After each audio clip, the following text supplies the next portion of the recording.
answers from the audience. And we also have a reception at the end, so we'd ask you to please keep your questions concise so that we can have meaningful exchanges between the speakers and the audience. So with that, as a ground rules laid, I'd like to welcome Mr. Stuart McGinnis to the podium.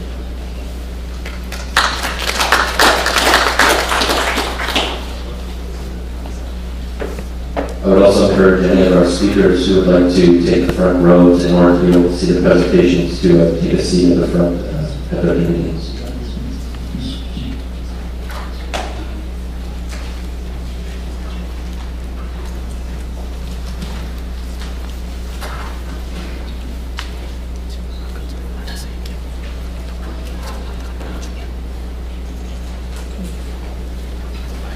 Excellent. Members and colleagues. I'm going to set the scene basically for this initiative and some of the lessons learned. Some of the questions now that we would like that you would help us to consider. This is an initiative that was sponsored by the government of Denmark. It's run for 4 years in 5 countries, Indonesia, Guatemala, Cameroon, Ghana, and Uganda. And I'm going to just give a little bit of background about why IUCN's members in those countries and partners moved along to examine this issue of what a pro-poor approach to RED actually meant. I'll leave you with some questions that I hope then our other colleagues and other speakers will follow up on. So, why pro-poor? I think when RED emerged in 2006-2007, several of us felt that there was a great opportunity there, but also we knew the history of from 20 years before of experience with forest management.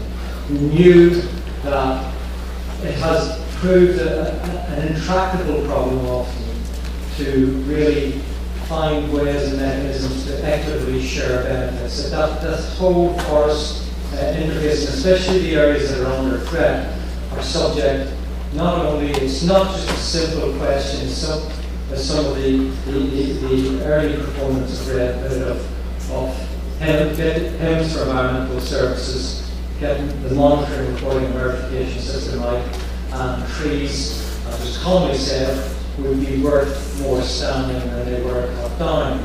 Because we knew from a couple of decades of work that it was much more complex. This is an area where power relations are paramount, where governance issues are often defined.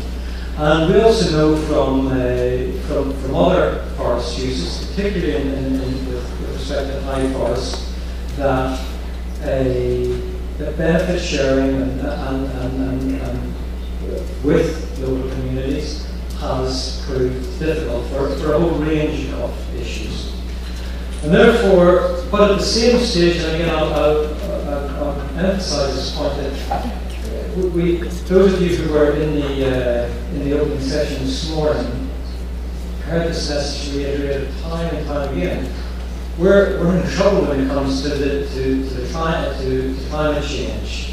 We've only got a few years now really to turn around the gap between and avoid a situation that would lead us into dangerous climate change, where sort of theoretical threshold where we might see a warming of 3 degrees. And so I think, there's a couple of things. The world really needs RED, and this time we need to find a way to make forest and forest conservation work. At the same stage, it provided us with an opportunity maybe not to repeat the mistakes of the past, and to find ways of actually starting to identify and implement a more equitable and means of benefit sharing with the forest dependent communities. So I suppose that was part of our thinking process of why we wanted to look at this issue of cultural red. It was important that we would get tangible reductions in deforestation, because as many of you know that land use change contributes just short of 1/5 of CO2 emissions. But equally, if we were going to meet that, we had to address some of these long-standing issues that have proved difficult. We had to see real direct improvements in forest livelihoods. Partly because that was the right thing to do, to address the issues of these persisting issues of rights and equity and tenure. But equally, that if we wouldn't achieve that, then the long-term security of forest carbon stocks would be uncertain. So I would characterise this by saying there were two motivating forces on this. One was that globally we need to get red right, because we need that option. It's no longer just an optional extra that rich countries can use for to help mitigate their own actions, or to offset their own actions. It's now a fundamental component of actually trying to move to a low carbon development trajectory. But equally, and just as importantly, there was a local element as well. That maybe this time we could try and find ways of identifying mechanisms addressing some of these long-standing structural issues and political issues that would actually allow benefits, significant benefits to flow to rural communities. And IUCN took on this role partly because we felt that we had because of our membership, because of you, because we've got both governments and NGOs. Many of our NGO members work directly with communities, and then we needed to get build some sort of coalition that would be able to interact between these different levels of government and the local level to really search for solutions. Because as I pointed out, we know one thing we're certain of is that this has been a difficult and intractable problem to date. Our work on trying to develop a pro-poor framework has got 3 components. And the first is the synergies between RED, national RED initiatives, and good forest governance. And again, we need that again, many of the drivers of deforestation find their roots in ill-defined, uncertain institutional and policy arrangements that obviously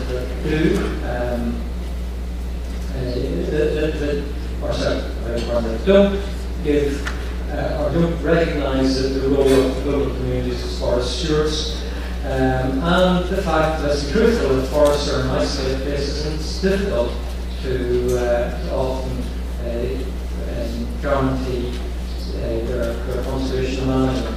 So again, I would say the first component really was underpinned by looking at governance structures. And again, that was one thing that sort of worried us a little bit at the start, because we saw a lot of the discussion was just simply about that this would be a transaction between a willing buyer and a willing seller, and we get the way, we find a way of coming to carbon. We knew from a couple of decades of work that things more complex than that. The other element that where we really tried to build our work on pro-poor RED was in the connection between the local and the national level. There had been a lot of discussion about how we could get financial flows from the rich countries that caused the problem of climate change with those who have those countries that have forest stocks. But we also realised that the flows couldn't stop there, that they needed then to flow down to reward local communities.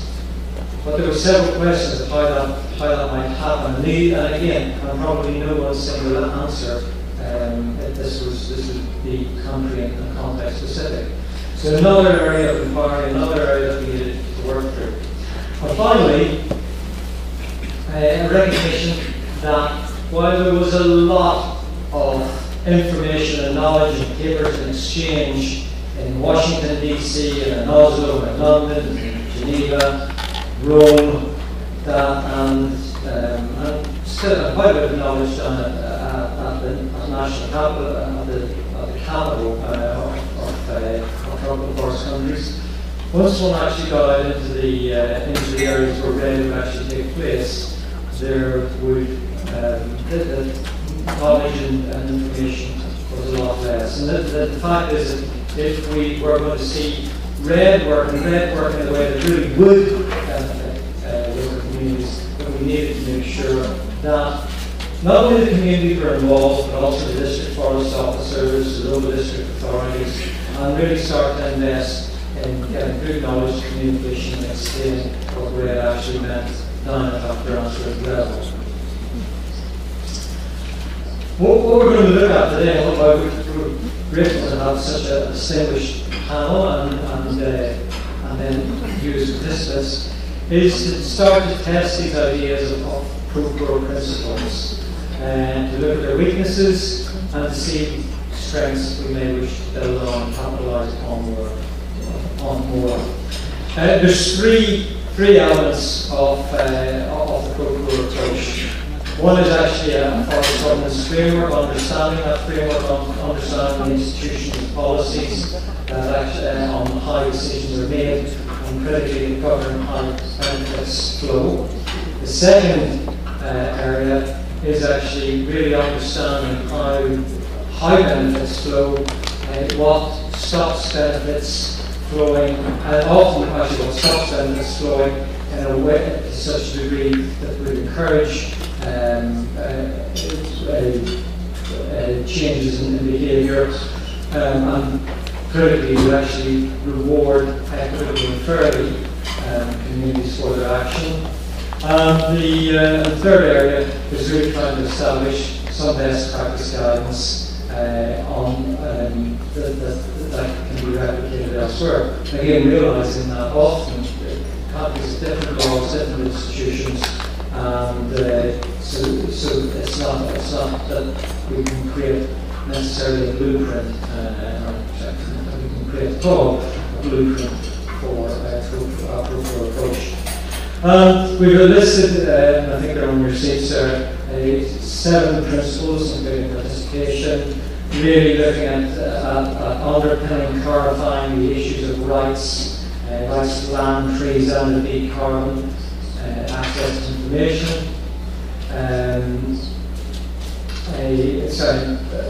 ensuring that there's access to information, putting in place functioning mechanisms for sharing the benefits that fit into the national context, understanding forest dependency. Actually, let's just pause there 1 minute, because one thing that actually became quite clear when we were doing this work is that the degree of forest dependency is regularly underestimated. I remember working in Ghana, that I know quite well. I worked there for several years in the cocoa producing area, and I remember speaking to colleagues there saying, these are farming communities, probably the level of forest dependency is not high. We actually went in and did some quite detailed household economic surveys. In those areas, we found that 30%, 35% of household income regularly came from forests. So only 2/3 were produced on farm, and 1/3 of income came from off farm.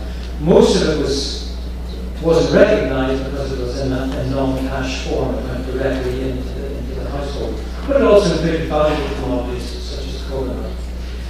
We also need to understand the livelihood and the livelihood structure and the strategies that local people employ to make their livelihoods resilient, and finally understand the customer norms and values. So, just to conclude now, I will just highlight where we are with the next steps of this, because we've been working this through in 5 countries. We've got some detailed lessons that I've been told I'm not allowed to go into today. So, but what we'd like to do now is sort of the rest of this meeting is to really sort of consider and listen to you as well. What are your experiences and lessons from trying to implement ProCore Red, and what are the opportunities for scaling up and growing out into local, national, and global policies? So I think I'll leave you with 3 questions. What's the relevance of the ProCore approach to forest climate sustainability? What are the challenges you've identified in mainstreaming elements of the ProCore approach? Any recommendations you might have or you've identified in your own work for successful mainstreaming? So, thank you.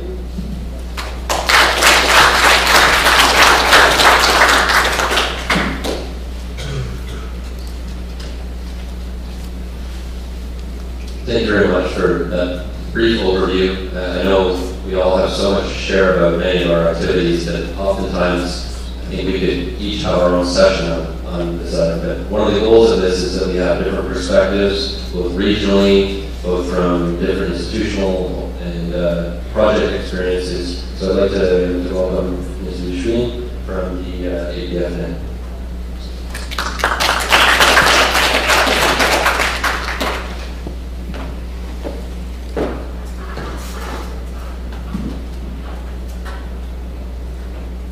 Thanks, Chairman.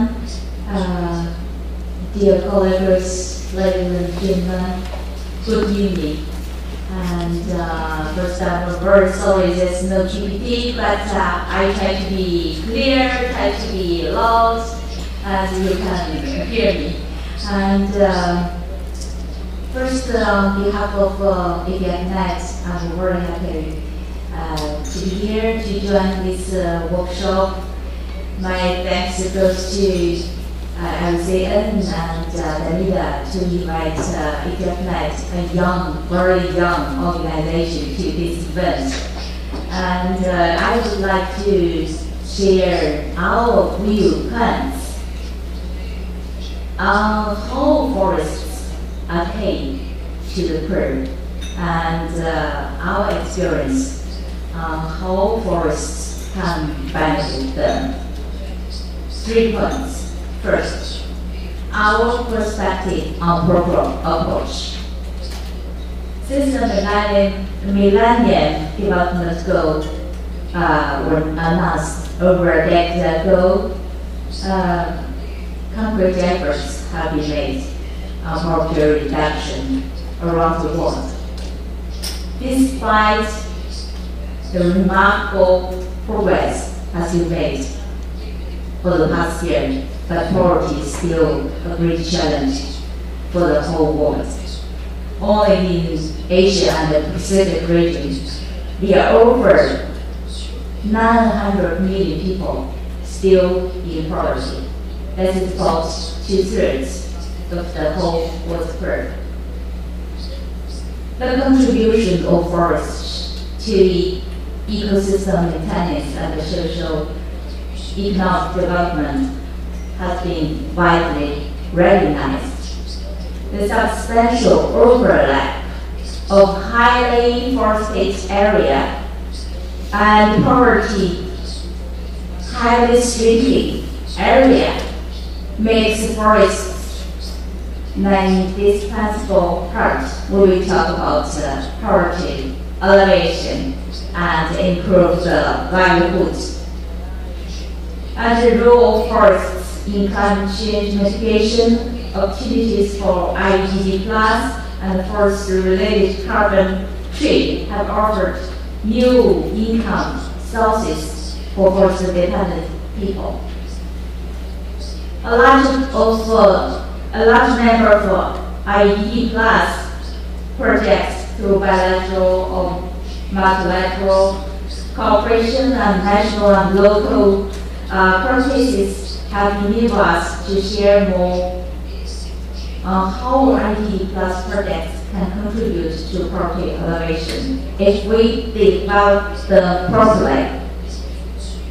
The key that APF might agree on and follow is to ensure the local people, especially the poor and the vulnerable, to participate in the process and get benefit from IED Plus concept projects, as supported and advocated by this PPR approach. My second point, APF-led action, launched in 2008 and open to Asia and the Pacific. APF-led always commit ourselves to promoting and improving sustainable forest management and rehabilitation in the region.